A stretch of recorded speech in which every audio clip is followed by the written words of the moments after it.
Finish.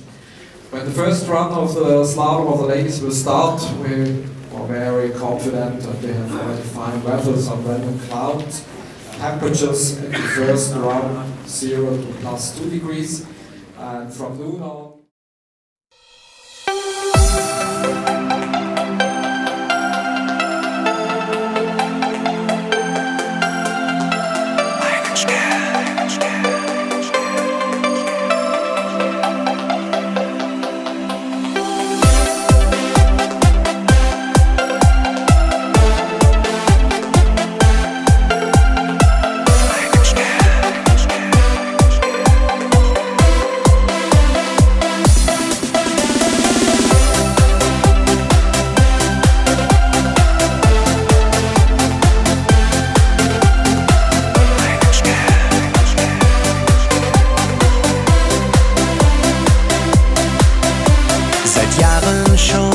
Leb ich mit dir und ich danke Gott dafür.